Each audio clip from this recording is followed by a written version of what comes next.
Sure, creatine basics in 60 seconds-ish. Creatine is an extremely... I've been told I'm really good at going too in-depth on subjects.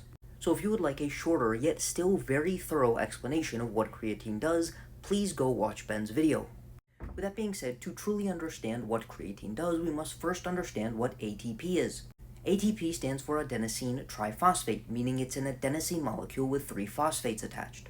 It is considered the energy currency of the cell, because between the second and third phosphate, there is energy stored. When cells need energy for essentially any cellular function, almost all of their energy is derived from ATP. Essentially, they break down adenosine triphosphate into adenosine diphosphate, and the energy between that second and third phosphate group is released. And this powers essentially all cellular processes inside the human body, including muscle contraction. That's where creatine comes in. Creatine is stored inside of our cells, but when creatine enters into the cell, an enzyme called creatine kinase adds a phosphate molecule onto creatine, creating phosphocreatine. And when ATP is broken down into adenosine diphosphate, phosphocreatine will donate its phosphate to ADP, recreating the high-energy molecule ATP. Essentially, creatine allows us to create more energy at a faster pace. There are 2 more functions of creatine that go quite underlooked.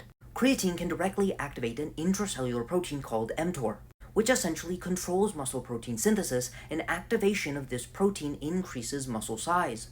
Therefore, indirectly, creatine can actually increase the amount of muscle built. Secondly, creatine almost acts like an ATP bus. What I mean by this is ATP is generated in this small organelle called the mitochondria, but a lot of times energy is needed quite far away.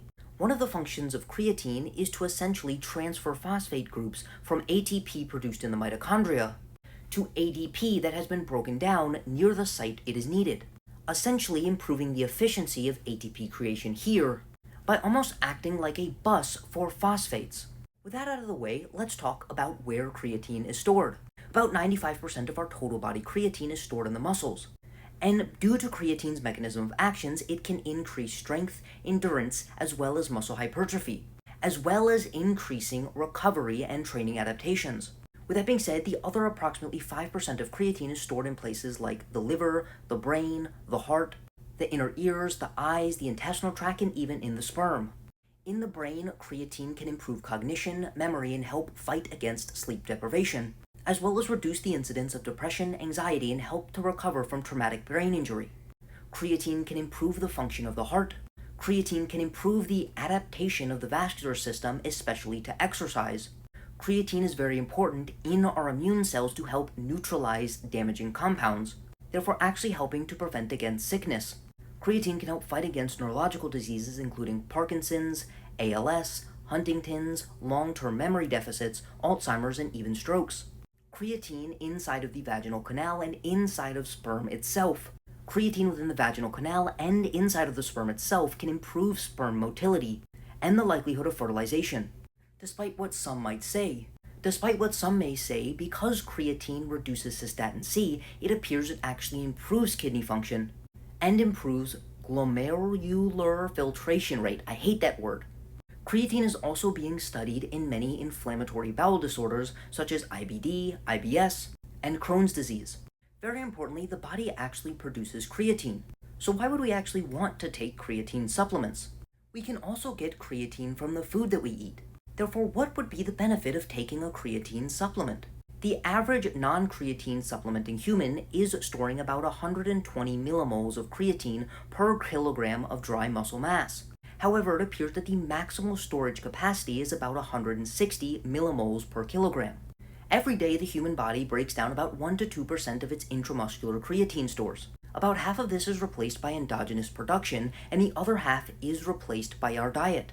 And in individuals who are not consuming much creatine because they aren't eating meat, such as vegetarians and vegans, their creatine stores are actually about 20 to 30% less, because that's the amount their body can naturally maintain through endogenous production. Therefore, in order to reach our maximal saturation of creatine storage, we need to surpass the amount that is being broken down every day. And because most people can't do this through endogenous production and diet alone, creatine supplementation is recommended. There are 2 main strategies to do so. Some people do a creatine loading strategy in which they take 20 to 25 grams of creatine for 5 to 7 days. This will very rapidly increase their creatine stores, and they will reach creatine saturation quicker than the second method. This is essentially taking 3 to 5 grams per day to slowly increase creatine stores, and this appears to be just as effective as creatine loading. Note that this gram amount might increase if you are a very large individual and may decrease if you are much smaller. But 3 to 5 grams is sufficient for the average sized human being. And once that loading phase is finished, if you decide to creatine load, you would then go down to about 3 to 5 grams per day as a maintenance dose. The last thing I'll mention is that no form of creatine appears to be any more effective than the cheapest and most common form, creatine monohydrate. Therefore, you do not need to spend additional money on things like buffered creatine, creatine nitrate, or any other form of creatine. And finally, creatine appears to be very safe, as we have short and long-term studies of up to 30 grams of creatine for 5 years being safe and well tolerated in healthy individuals. And the only populations currently being recommended not to supplement with creatine are those with kidney disease, high blood pressure, or liver disease. And although I said finally, I would be remiss not to mention this. Creatine does increase total body water, because creatine is considered osmotically active, meaning wherever creatine goes, water will follow. However, remember, 95% of creatine is stored inside of the muscles, and the rest is stored intracellularly. Therefore, the water that you retain will be stored intracellularly. Water can be stored in 3 main places: inside of the bloodstream, intracellularly, or in between the cells called the interstitial fluid. When it comes to bloating and that puffy look that people fear, it is water stored in the interstitial space that actually causes an individual to look bloated and puffy. Because creatine is stored mostly in the muscles, it may actually increase the size of your muscles, which means they push up against the skin more, making them appear larger and more defined, and for some people actually making them look leaner.